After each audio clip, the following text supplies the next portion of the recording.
This is otherwise state champ Alex Thompson. This is Josh Elwer from the University of Northern Iowa, and you're listening to Potentially Dangerous on IA Russell. Hey, is this heaven? No, it's Iowa. From high school to international wrestling, on the mat and beyond, this is the Potentially Dangerous podcast with the guys from IA Russell. If you're a fighter, you like a fight. If you're an American, you like a fight. If you're an Iowa Hawkeye, you know you're going to get a fight. Subscribe to our podcast on iTunes and all your podcast-friendly apps. And follow us on social media platforms at IA Russell. Time to strap it up and get to the show. When the whistle go.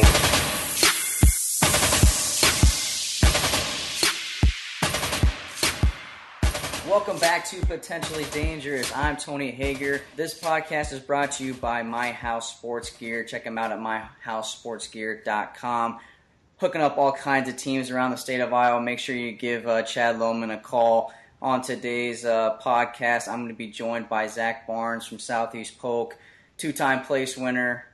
We're going to talk a little bit about his journey through wrestling. Started at the age of 4 and has got him into this position where he's starting to get some looks from some colleges and have a little night of conflict match announcement here on the podcast as well. So if you haven't checked out IA Russell for a little while, we've been announcing matchups left and right for this event. We're about capped at our max of matches that we're going to try to do. We're not trying to do a bunch of matches this year. We're going to try to get you in and out and make the matches that we have count. So check that out on iarussell.com. Tickets are for sale this year. If you weren't there last year, we're going to get you right on the mat. That was my biggest pet peeve, is we didn't have people in comfortable seats. So we've got some VIP section, got a bleacher section, and then, of course, general admission.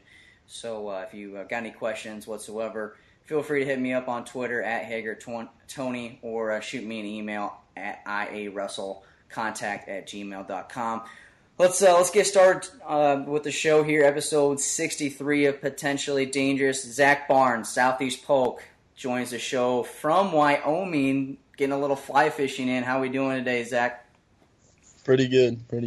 So are you as good of a fly fisherman or fisherman as you are a wrestler? Or? No. I have no idea what I'm doing up here. Isn't Hellickson a little bit of a? He was a little bit of a fisherman, wasn't he, or is he a hunter? Yeah, I mean both. They got a farm. I think Jason does a lot of fly fishing, but I'm not sure. So who are you out there on the trip with? My dad, my grandpa, my uncle, and some other family. So is this like a tradition that they do, and then you're finally just getting involved in it, or? Yeah, it's my first time. They've been doing it for like 12 years. I think this is the 13th year they're doing it. Have you had an opportunity to try to do this fly fishing thing? I mean, I fish. I've been fishing all my life, and I've never tried fly fishing. Yeah, I tried a little bit at home. Wasn't really getting it down, but I mean, I guess I'm here now. I'm just in this. Is there any tricks of the trade that your dad? Like flick of the wrist. I mean, that's just what I always hear. He tried, but he tried to help me. But let's get to why you're here. Your wrestling career started at 4 years old. Hey, were you playing other sports? Do you even remember getting interested into the sport? Or how did your dad get you involved? How did that all go down? So when I was like right before I turned 4, I mean, as soon as I could walk, my dad said I was always like. I mean, he'd always wrestle around with me and stuff. And then he said as I got a little bit older, every time, I mean, we'd be around other kids and I'd just start going to the ground with them. So, I mean, I don't remember a time in my life where I didn't want to wrestle. And then, I mean, my dad took over the youth program at Bondurant about that time, and that's how that started up. Other sports at the time, I played soccer for a year and then t-ball, but I mean wrestling's always been my focus ever since I was little. You're known for being, tall and lanky. You're starting to put on a little bit of weight now, but I mean, have you always been a little lanky for your age group, or? No, not at all. I didn't. 7th grade, I remember after school one time, me and my friends were in a Casey's, and I actually celebrated because I was like the little chart thing they have, so they know how tall the robber was. I celebrated because I was 5 feet tall. I was shrimpy. until about 8th grade, I hit a growth spurt, and I got up to like 5'6". I've always been pretty small until right after junior high, right at the end of junior high. Yeah, it seems like you just hit a growth spurt here when you got into high school. And the first time I remember seeing you is you had the triangle, the yellow triangle headgear. The halo. And I feel like have you gone away from it? I feel like I didn't see it I didn't see it last year at one of the tournaments I saw you. So is that a signature or what's the deal? That Halo for life, that's my thing. I can't remember what the tournament was. I could have swore I didn't see the halo, but that's there was a tournament. There was one time I forgot it and I had to wear a signature, but other than that, it's always Halo. So you said you grew up in Bondurant, and then you moved to Waukee.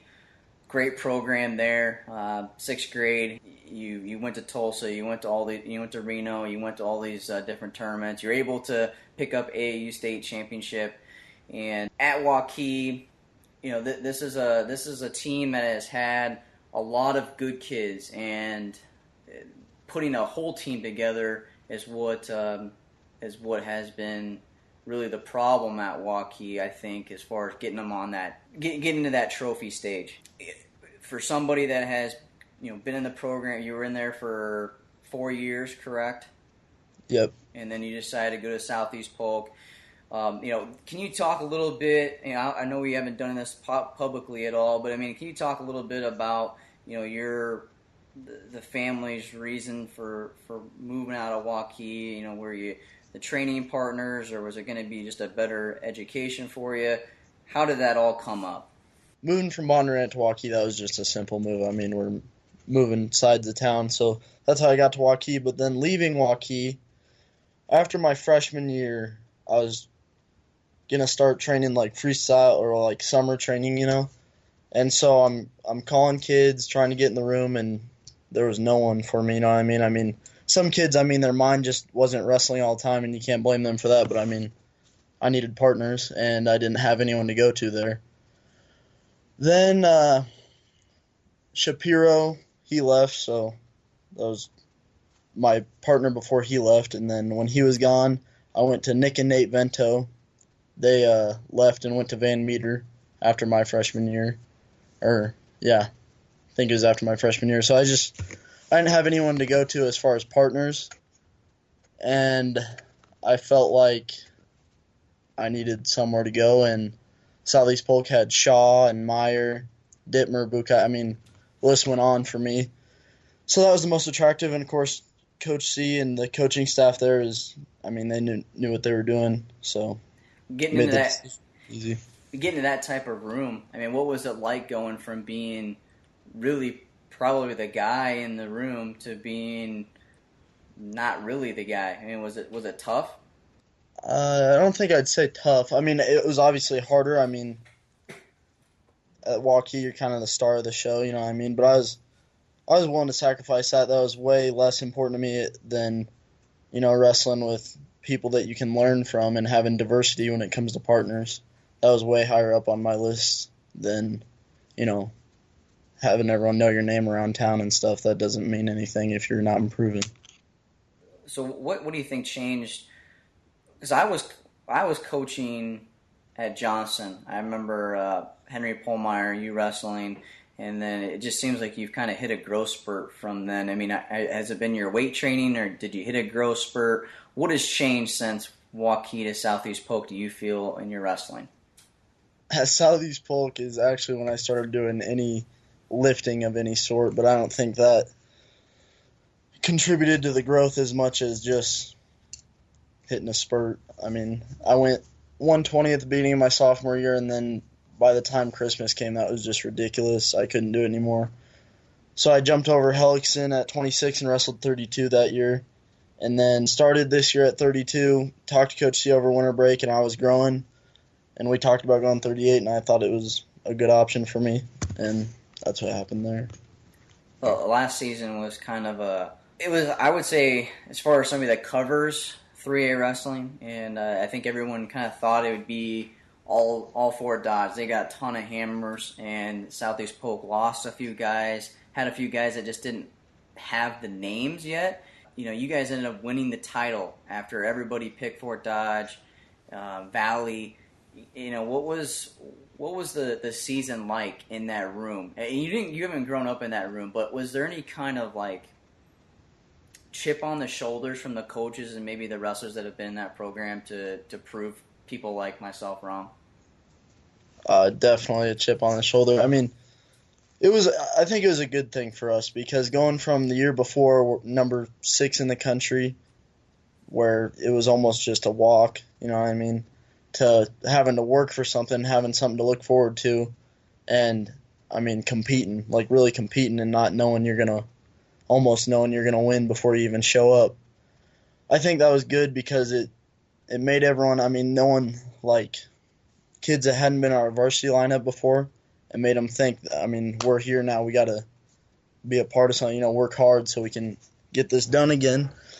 And then after state duels, we came back to the school, and, I mean, that was, coaches were disappointed, to say the least, and so was everybody else. And so I think that lit everyone's fire back up for the traditional tournament, and we just came back hard and fast and got it done. As far as a fan prior to me doing this, I think that was what was special to see is, Southeast Polk is a storied program, rich history, Coach C and crew, and to see a team come back and do that, and maybe another team falter a little bit, I think was what high school wrestling is all about. And that's what the state wrestling. That's what makes Wells Fargo Vets, which is no more, so great. And but at the end of the day, you didn't accomplish your goal. You wanted to be a state champ, and can you walk me a little bit through your matches on the front side? What was it like losing that match and then coming back for third? Because that's tough to do. Right. Well, I was getting ready for the quarters. I knew it was going to be, tough match. Nelson, tough kid. But I don't know. When I wrestled him at Ed Winger, I remember thinking that, I'm going to have to compete. Before I wrestle, I know where I'm at as far as if I'm thinking of like specific moves I'm going to do and stuff. That's not a good place to be for me because I wrestle better when I just flow and hit what's there and think hard and fast. But I remember that match started and we hand fought hard. Both of us do. And then he hit that left-handed single that worked perfect for what I was hitting on him. The slide by, I was hitting on him, and he hit this left-handed single, and I just couldn't make the in-match adjustment to defend it. And I think all his takedowns came from that same single. And looking back on it, I just remember my head going, like, thinking, is it really happening? But, then on the backside, Coach C told me, next best thing, I guess. I wasn't going to get anything less than third after that match. And, I guess it's something to be proud of, but it's not a happy thing to talk about for me. To come back, though, obviously you lost to state champ. I got to imagine this has probably taught you a little bit about yourself, and it kind of will transition me into Fargo. You've been a freestyle guy, and you go to Fargo, and you had to wrestle up a weight. What happened there? You did too many grapes the night before, or what happened, man? All right, so we show up, right? Everyone's checking their weight, and the night before, I had the year before Fargo singlet, and you're always trying to find the lightest singlet to weigh in with. So I get the great idea. I'm going to cut the elastic off of my singlet. So I do, and it basically weighs nothing. So I get to the Fargo Dome, checking our weight. I put the singlet on, and I was on weight. So I was like, yes. All right. So then we're just sitting in the crowd. They call my weight. I go up. I go to weigh in. Get on the scale, and the guy goes, oh, that singlet's not going to work. So I got spun around at the scale with my cut singlet. So then I put the normal singlet on with the elastic on, and it was bobbling between 0.0 and 0.2, so I went on the check scale, stuck at 0.2, had to go up to 45. Oh, my Lord. Yeah, I know. I've never heard of someone trying to attempt to cut the elastic off. That's pretty. I watched a kid in front of me weigh in with one, so I'm thinking, oh, we're good. Nope, got spun around by scale number 2 guy. How did they? I mean, I'm assuming just the elastic on the legs, right? Like on the thighs. Yeah. How did they catch that? I mean, was it like frilly? I mean, did you sew it back up, or could you tell it was like? It looked pretty rugged, but I didn't think it was gonna be a problem. It's still a singlet. You had to sew it, man. If you go that far into it, you got to sew it up. That's a new one. I think people are gonna probably hear this and try to get away with that. I mean, how much did the elastic weigh? Was it 0.2? The singlet was 0.4 before I cut it, and then it was like 0.1, 0.2 afterwards. It was definitely worth it if it would have worked. Yeah. So you're cutting pretty hard, I'm assuming then? I started that cut at like 52, 53. So you don't make weight, and I mean, was there any question that you were gonna not wrestle or to bump up? I mean, it's the toughest tournament. I was sitting there and they go, "You didn't make weight," and I was like, "Okay, so what's that mean?" And the guy goes, "You're a 45-pounder now. Go eat something." And I was like, "All right, okay." Wow. So then I was a little bit. I mean, I wanted to tell Coach C and my dad about it. And I was like, "Oh, what are they gonna think?" But then I told them, and they were like, "All right, well, let's wrestle." I mean, they didn't come down on me like I thought they were. So I mean, that was a weight off my shoulders as far as being able to focus on the wrestling as opposed to disappointing them. Well, I mean, at that point, it's not really a team. You're there to be as an individual. Tournament there. So it's really all about you. As long as you can still wrestle, I'm sure you gone all that way. You might as well wrestle. So yeah, that's another. I was worried because I qualified at 38. So I was worried. I didn't know. I was like, oh, does this mean I'm just sitting now? But thankfully, I got to scrap a little bit up there. Yeah, I mean, this is a tournament that I would say, I wouldn't say a breakout, but I mean, I feel like you caught a lot of attention from being able to lose early and then come all the way back. And you won 7 straight matches at Fargo, which everyone knows at Fargo, it's such a brutal tournament. It's a long week. I mean, to do that, I think says a lot. So I mean, you got that to be proud of. One, you came back in the state wrestling tournament to get third, and then now you won 7 to get on the Fargo, be an All-American there. So this is all part of the journey, I guess. And this summer, since then, what have you been doing? Have you been nonstop training, or did you take some time off? Obviously you're fly fishing right now, but after Fargo? Yeah, after Fargo. I took. Let's see. Yeah, I took some time off, but then I started back up preseason. We're wrestling right now, and I think that started August 28th or 29th is when I started getting back on the mat, and then I had a camp with Pablo a couple weeks after Fargo, but that was only like 2 or 3 days in Bettendorf. So yeah. All right. Well, and then this is obviously your performance at Fargo. I got to imagine that it caught some eyes of some coaches. Did you get any phone calls from any coaches? Did you have any prior interest from coaches before Fargo? How did anything change for you? Yeah, I was getting a couple, just like the state, like the letters they send you at school and stuff from different schools. But then after Fargo, I got a couple different calls. I mean, talking to different schools. I haven't really narrowed it down that much from as far as like announce a top 5, top 3 or whatever. But I mean, I'm still pretty early in that process as far as like talking to schools, I guess. Yeah. Do you have any visits scheduled at all? I got one to UNI coming, and then talking to Campbell down in North Carolina a little bit about going there.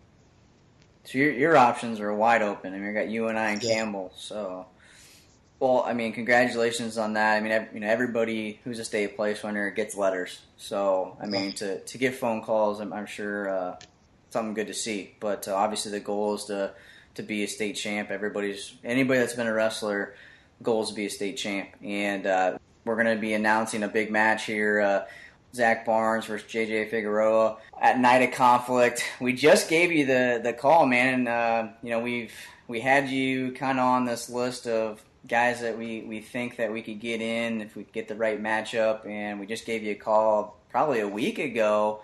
And were you thinking about going to Super 32 at all, or did this change your mind? I definitely wanted to be a part of the Night of Conflict. Iowa event last year, I thought it was awesome for the state and for the sport in general. There's huge matchups coming there, so I'm pumped to be a part of it. But if I wasn't doing that, I was going to go to Super 32. Was my second option. I haven't talked to you about this. Obviously the event's great for wrestling. There hasn't been a preseason duel like this in Iowa, especially at Carver for that matter. What interested you in the tournament? What did you like the most about the event last year? Just the Iowa versus everybody idea of it, I guess. I've always liked the idea of that.